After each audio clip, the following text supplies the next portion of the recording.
Hello and welcome to The Hash. It's Monday. We are back to talk about the latest in crypto news and culture. I'm Zack, Seward. We have Naomi, Brockwell, Ben Powers, Jen Sanasie, and Will Foxley. We're going to get this thing going. Will, start us off today.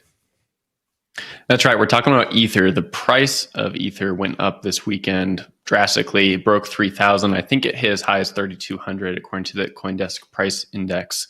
So what is Ether? Ether is the native cryptocurrency of the Ethereum blockchain. It's used from everything from decentralized lending applications to launching your own coin through an initial coin offering.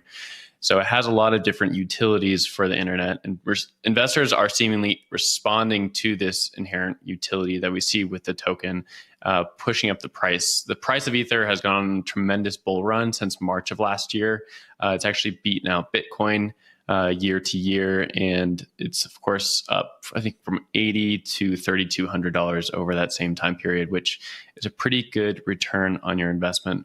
So there's a lot of other bullish catalysts coming down the pipeline for Ether this year. In July, there's a protocol change. It's going to change how transactions are made on Ethereum. It's supposed to be a boon for the price. And then in the fall, there's also a protocol change moving from proof of work to proof of stake, which is kind of the underlying tech infrastructure itself is going to change. And that's been a long held promise by the Ethereum community and developer community that change is going to happen. So it's interesting to see that we have these markets forecasting those two protocol changes right now, and we're seeing that reflected in the price. You're also seeing Ether being picked up by some corporate treasuries in the same sense that you see Bitcoin really being picked up by the Teslas and MicroStrategies of the world.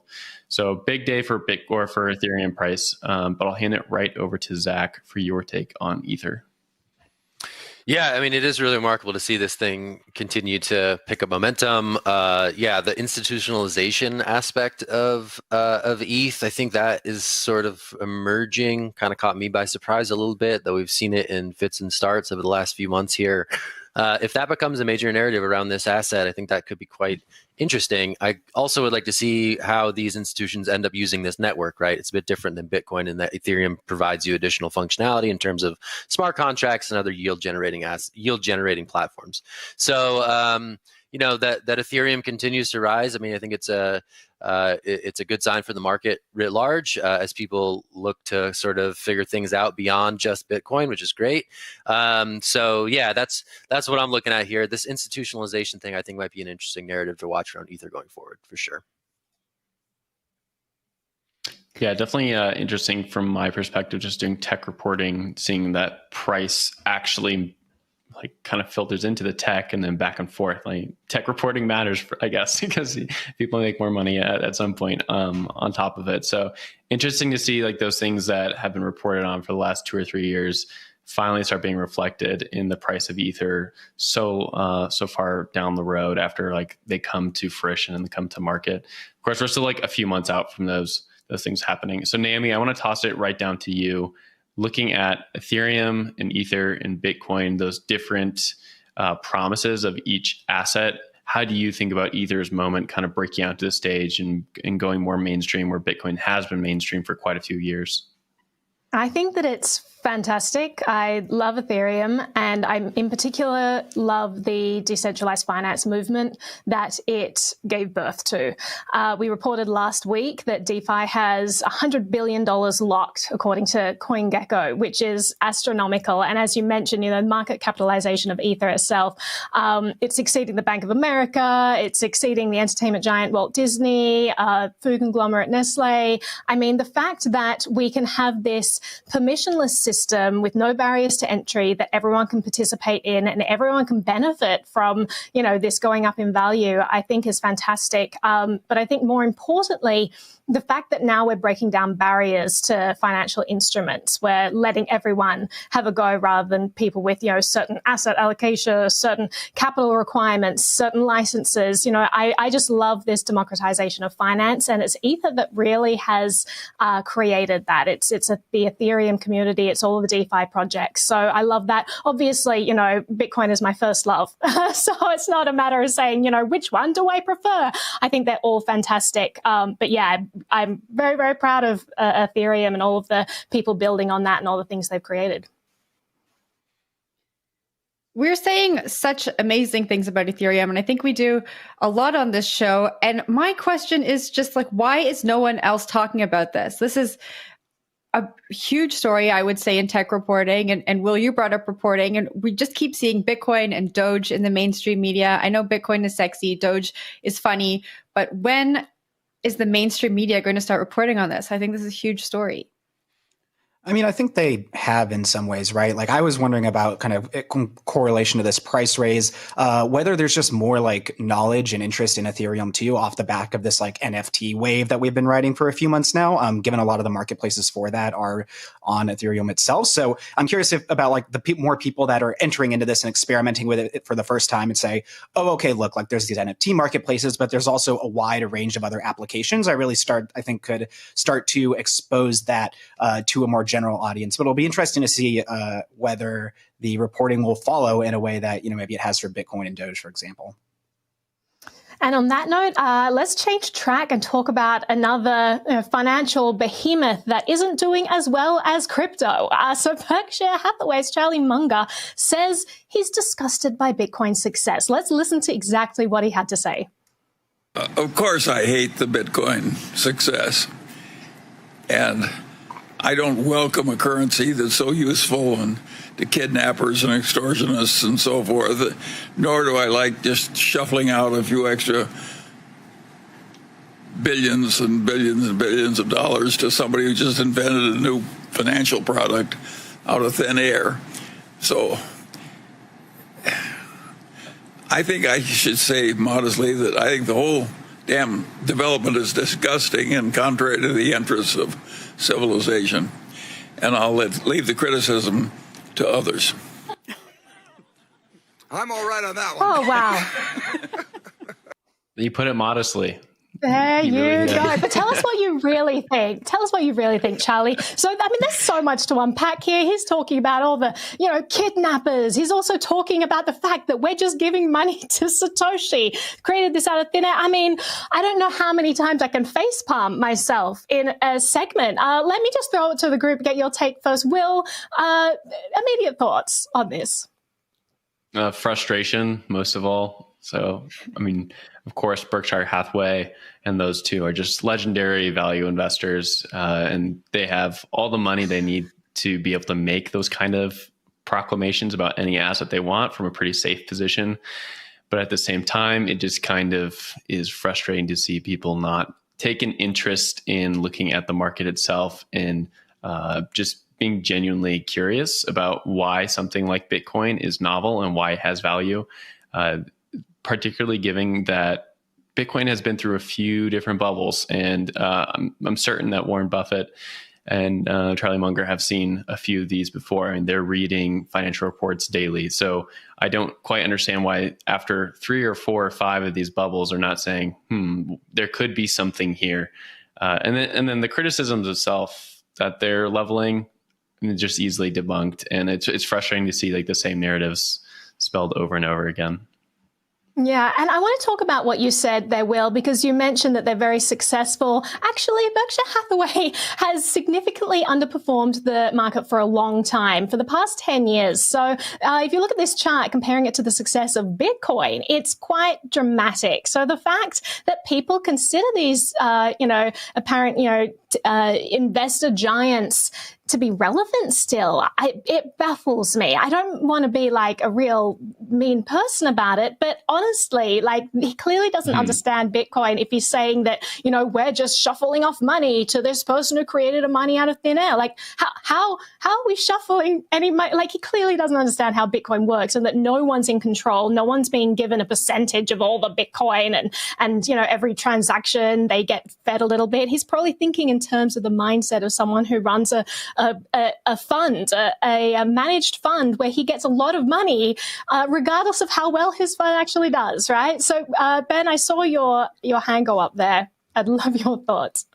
Me and Jen were before the show debating like whether this guy has the internet, like period. I don't think because really, it's unclear. He is not on Twitter. It looks like, so he avoided, that sort of crowd coming for him. No, I think it's just really tiring. Like I'm tired, just even listening to it, just because it sort of, demonstrates whatever corporate memo he got in terms of explaining what Bitcoin was, what some of the risks are, blah, blah, blah. It's just something we've heard time and time and time again.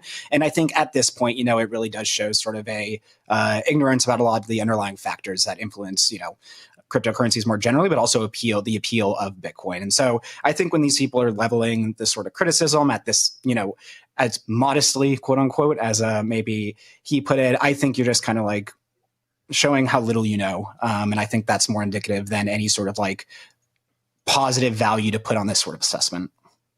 Yeah. And this whole extortionist. Sorry, go ahead, Jen. I was just going to say this whole extortionist and kidnapper narrative is so tired. Extortionists and kidnappers were doing just fine with fiat, and they don't need Bitcoin to commit crimes. It just feels like ruffling feathers for no reason, and it really just points to the fact that they don't really understand what they're talking about. Zach, what you got? I think this is a good opportunity to just think about whether all figureheads are clueless to a degree. I think crypto is nice in that we can escape figureheadism, and yet we are very much in figurehead mode, even within crypto, even with crypto projects. I think a lot of people love it when Financial Titan X goes rah rah Bitcoin. Okay, well here's Financial Titan Y saying Bitcoin sucks.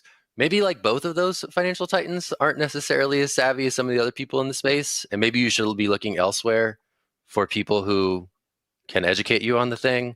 So yeah, maybe there's like, I don't know, equal opportunity sort of like anti-figureheadism here that could be remembered from this particular episode. That to me seems sort of like maybe the bigger step back that this moment affords us. That's such a good point. And Munger, if you're out there, I want to direct you to CoinDesk Learn section where you can actually read about some of these things. Get educated, boy. Yeah, no, I completely agree. And it speaks to the fact that we have the wrong signaling devices, I think, in society. We look to people who have a lot of, public facing opportunities. They have a lot of money and we think, oh, they must know what they're talking about. It's just not always the case. Hollywood says a lot of dumb stuff. Charlie Munger's saying a lot of dumb stuff. I wouldn't recommend you go to them for Bitcoin advice. But Zach, what have we got coming up after the break? Good stuff. We are going to talk about Epic Games versus Apple, a court case that all of tech is watching, and why. We'll talk about that after the break. Thanks. We are witnessing the greatest paradigm shift in finance in modern history. Join thousands of newsmakers and influencers talking the future of money at Consensus by CoinDesk. A live virtual experience of leaders, changemakers, virtual reality meetups, keynotes from Ray Dalio, Gary Vaynerchuk, and much more. Get an up-close look at the boom in crypto, the surge of institutional investment in Bitcoin, NFT mania, the breakneck innovation in decentralized finance, and the coming disruption from central bank digital currencies. Join us May 24th to May 27th for Consensus by CoinDesk. And welcome back to The Hash. So today begins the court case between Epic Games and Apple over the question of in-app purchases. Now, essentially what Epic's coming after Apple for is that whenever you buy a sort of cosmetic skin in Fortnite, which is Epic's most popular game and free to play, or any cosmetic things, Apple takes 30% of whatever users pay for if they're using the Fortnite app in the Apple App Store. And that's really pulled Apple into this larger controversy around whether it's actually a monopoly, given that it's taking a cut of all of these purchases that are happening across all of its apps within the App Store. So there's a lot to unpack here, but Jen, I'm going to throw this to you initially for some takes. Well, we were talking before the show about the definition of monopoly and when is that going to change? I mean, right now, when we talk about a monopoly, we're really focused on the consumer. But I mean, like now I feel like we should kind of focus onto other businesses. I mean, like, I think when we see what I'm excited about for this court case is the precedent that it's going to set. I'm just kind of, I don't know how it's going to go, but I'm excited to see what's going to happen and the conversations that it's going to start.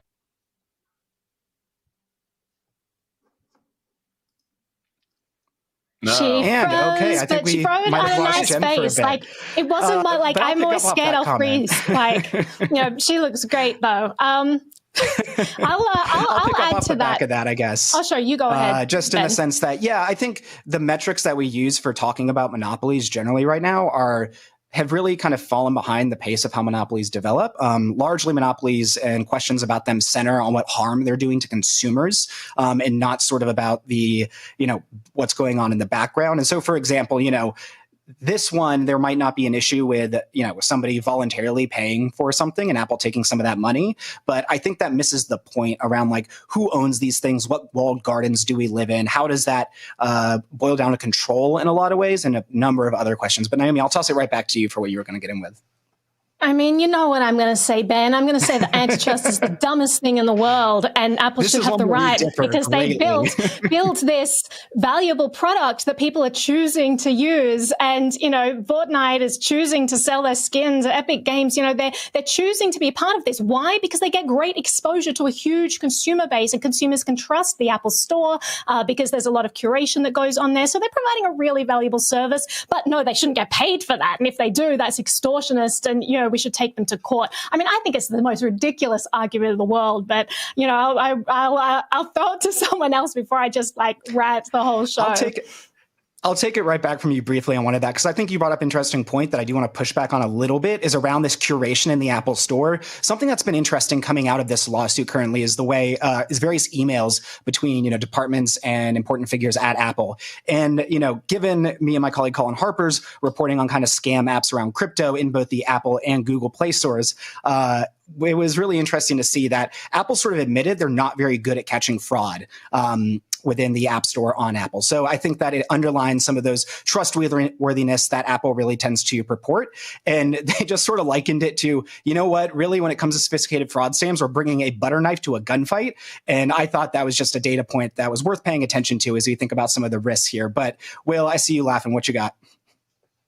No, I love the back and forth between you guys. The verbal sparring is always great. So I'm kind of in between a little bit on this topic specifically. I think Apple has every right to control its product that it launched itself. It spent the money to create this product. It spent years of research. It could have failed. They take complete ownership for it and succeeded, and they should be rewarded with that. And that includes being able to gatekeep your own project or product. On the flip side, I do see the argument that Epic has created its own platform, and the only means for getting it to market is effectively through Apple. And so it's frustrating to see what essentially is a rent on every product that Epic puts out there. I mean, I would fall on the Apple side of the fence here. I think that they've created their own product. I think that the solution for this, and this is where cryptocurrency gets exciting, is the ability to decentralize away from these corporate structures. And I think that is kind of the way we used to look at things as the advent of the internet was these corporates created their own product and created their own way to work. And now we're having this decentralizing moment where anyone can launch their own dApp, control it completely. You can set within the smart contract what royalties look like and how you're going to pay out customers and users of your application. So I think the battles for the future shouldn't be decided in courtrooms, but they're going to be decided very much so on the protocol level. And that is what gets me excited about it. I don't think anything that's going to come out of Apple or Epic is necessarily going to be very important in 5 years, because the decentralizing movement is already here. I could not agree more, Will. And I'll add to that, when you have the government stepping in and deciding winners and losers in things like this, is never going to end well. We see what's happening in China, where the government can just decide, well, we've decided you're a monopoly, and so we're going to, split you up or decide what you can and can't do. I mean, it's them picking winners and losers. I completely agree. Let's not push aside the fact that there is a lot of stuff that Apple does when they're dealing with apps that can go into their store, where they shut down people, that, it's questionable why they're doing so. But I don't think the solution to that is government involvement. It's absolutely us building decentralized systems and voluntarily choosing to opt out of these walled gardens. As long as people are choosing the walled gardens, it means there's value there. But we are starting to see a decentralized movement that suggests there may be other ways to run these systems that don't require these centralized gardens. But we'll change track now. Zack, what have we got next? We have an interesting signal about the future of NFTs. Today it was announced that Genies, which is this funny little digital avatar company, raised $65 million in a Series B round led by Mary Meeker of the Internet Trends Report's Bond Capital. But this stood out to me because a bunch of crypto firms also participated in this round. Everyone from Polychain Capital to Coinbase Ventures were involved in this, and most notably, Dapper Labs, the creators of the Flow blockchain, were involved in this as well. So this comes with a little bit of news around Genies being the next big project that could live on the Flow blockchain, specifically around digital wearables and an NFT marketplace where you can customize your own little digital avatar to live online in a cool, fashion-forward way. I'm going to throw this to Jen. I think we were thinking of Flow. Again. It's okay, yeah. Oh wait, let me just check. Are you there? It's just are you there? gone last time. Blink twice. She's warmed back up. We'll have to get the avatar version of you on here next time. Yeah. Just like, yeah. All right, cool. So anyway, I think we were thinking about, at least for me, like we've been thinking about Flow blockchain as sort of like the sports cards realm. And now we're sort of seeing a more entertainment-y sort of celebrity stuff, music stuff in what is about to come to bear with this Genies collabo. So I just wanted to throw this to you. Is this more of the same? Is this a new direction? What's your take on what this signals about the NFT market right now? I think it's a new direction for us to talk about, but I think the people who've been playing in the space have been thinking about this for a while. So the guys at Dapper Labs have obviously seen this. They've been building this. I can only imagine that they're looking at these virtual worlds where we're going to have virtual fashion. We can build our characters. We're going to be living our lives completely online, buying NFT houses where we put our NFT art inside. It just sounds kind of crazy when I say it now, but that really seems like the future that they're building out there. And for me, this project looks really exciting. I mean, I saw it and I was like, ooh, I would really like a Genie. I'd like to kind of participate in this. But what got me thinking was, how is this going to work? Is the everyday person going to be able to participate in this, or is this going to be something that's so blown out of proportion again, where it's only the people with millions of dollars worth of ETH who can participate in these Genies and build these worlds that I'm talking about? So that's kind of where my head is at right now. Yeah, it's a great question. I mean, it's sort of celebs only right now. Our boy Shawn Mendes and his lovely locks is involved in Genies. Justin Bieber is involved in Genies. But as Mary Meeker said in the statement, this is coming for your Joe Schmo as well, as we sort of enter this. Both of them are Canadian, I just like to say. Oh, nice. Nice, thanks. I set you up for that. Double dip there. Yeah, thank you. Anyway, yeah. So yeah, a little bit of metaverse light with an entertainment twist. So I'm going to toss out to Will. I saw your hand go up. Feel free. Yeah, Jen, that's your one Canada quote for the week. That's your quota there. Thank you. I hit my quota. Yeah. Cutting off the maple tab. No. Yeah, exactly.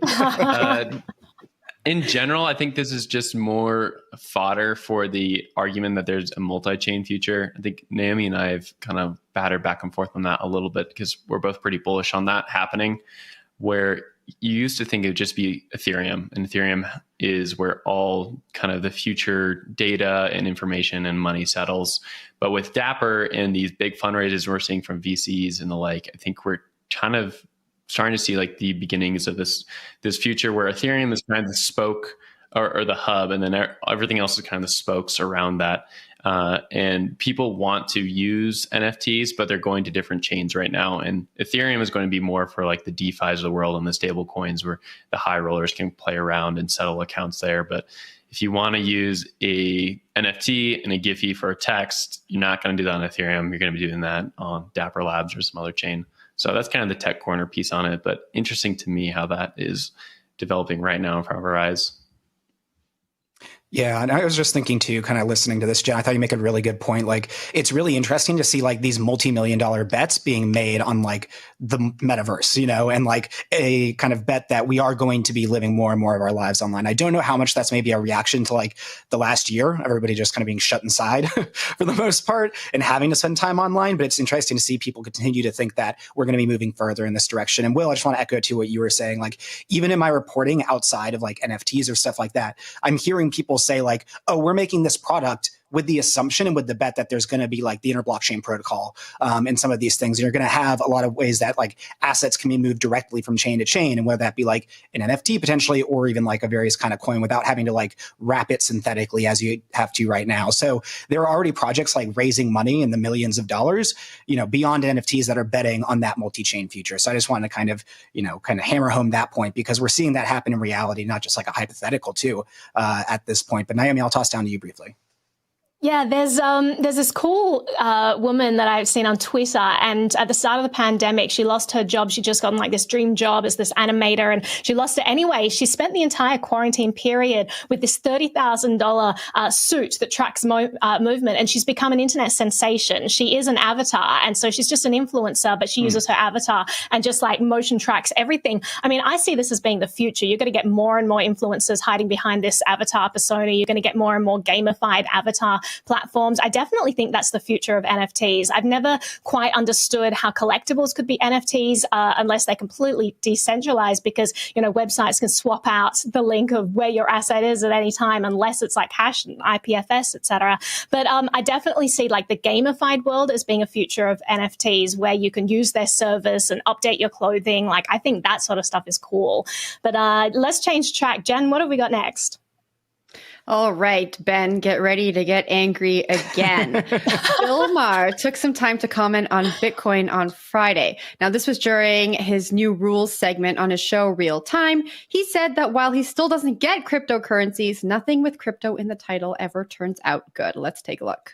There is something inherently not credible about creating hundreds of billions in virtual wealth with nothing ever actually being accomplished and no actual product made or service rendered. It's like Tinkerbell's light. Its power source is based solely on enough children believing in it.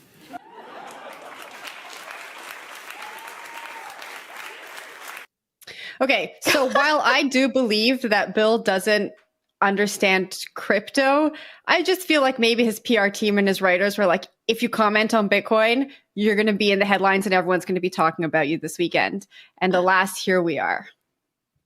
Bill, I'm throwing it. Yeah. I called you Bill, Ben. Oh, no. Don't do that. Don't do that to me. That is not my name. That is not my name. Bill. Twitter, do not come for me. I am not Bill Maher. No, I think and I will say before the show that we were cutting these little videos, so I was having to listen to Maher and Munger on a loop for a while there, and that was quite frustrating and starting to wind me up. But I think I guess shouts to whatever writer thought this was a funny and a good one, but I think it really is just another instance of showing how little you know. And Zack, I really liked your idea of this is maybe we just need to scale back on the figureheads, and people that are in pole positions in pop culture aren't necessarily ones that we should be listening to all the time, particularly, when you may be ascribed to the view that hate clicks are still clicks because you will get traffic. And again, I think that this is the, just kind of the latest instance of Bill Maher being in the headlines for something that is, one could say controversial, others could say derogatory in a lot of different ways. So, he's not made positive headlines recently. But again, this just shows how little people understand some of these things. And if they want to spout off about it, cool. But to me, I think these things should be getting less attention, honestly. I don't think that this is something where we should necessarily be blowing this up in terms of coverage, even if that's to say oh, you're wrong, because I think that negativity and that attention just kind of feeds into these biases that people have already. So that's something more generally, I think, in light of this and Munger all happening over the weekend, maybe something we can be taking a step back from. And particularly as an industry, if we're mature enough to do that, I think that's a sign of maturity if we're able to do that and able to just move forward with the understanding that okay, these guys don't get this. Cool, whatever. Why do we care what they have to say? Let's read back his quote for a second. Sorry, go ahead, Will. I'll go really, really quick. I think this is exactly what he wanted, though, right? He's a pundit, and bears get noticed more than bulls do, and that's just a fact. Especially for comedy, he needs to do that. So I think there's a difference between your Charlie Mungers of the world and your Bill Mahers of the world, and when they're commenting on these kind of things. There was another video circulating around with Mayer's video of him commenting on the creation of the smartphone in the early 2000s, and he said it was a total waste of time. Well, I'm sure he walked onto the studio using his phone to tweet. So, he's probably wrong here, and that's okay, though. It's great for his brand and for his product, because bears just get more attention. They always do. If you say Bitcoin's going to crash and die, you always can get that in a headline. You can't necessarily get Bitcoin to the moon in the headline for clicks as easily.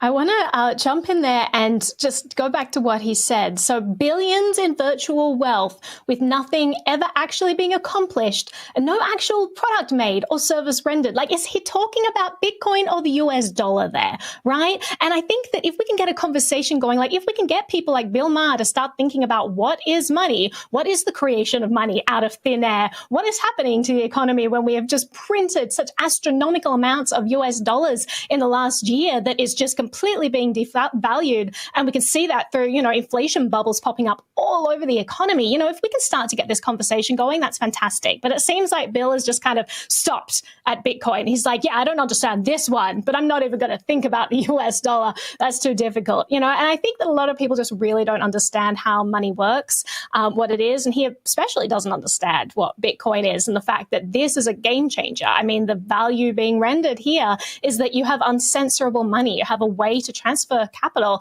over the internet without any intermediaries. And that's freedom. That's financial freedom for the whole world. We're not just talking about the United States. We're talking about people who are persecuted all over the world. Like, that's exciting. And I think he just has never really gotten that far to actually analyze this. Yeah, I think what people mostly understand about money is how there's not enough of it for so many people. And I think the people that do have it are the first ones generally to kind of cast aspersions on any other outside the box thinking around how to better compensate people when they're hoarding, billions of dollars and trillions of dollars of wealth at the top. But that's just my take. In the segment, he spoke about how he can understand why Apple is worth something. It's because they produce a product, they produce phones, which is pointing to the fact that he doesn't really understand the cryptocurrencies he's talking about, because there's a lot of really cool technologies and products behind a lot of these cryptocurrencies that are backing them. They are not really just here out of thin air. There's a lot of things happening behind the scenes that I think, when he says these things in the mainstream media, people just latch onto that and they don't know. But I think it's time to go home.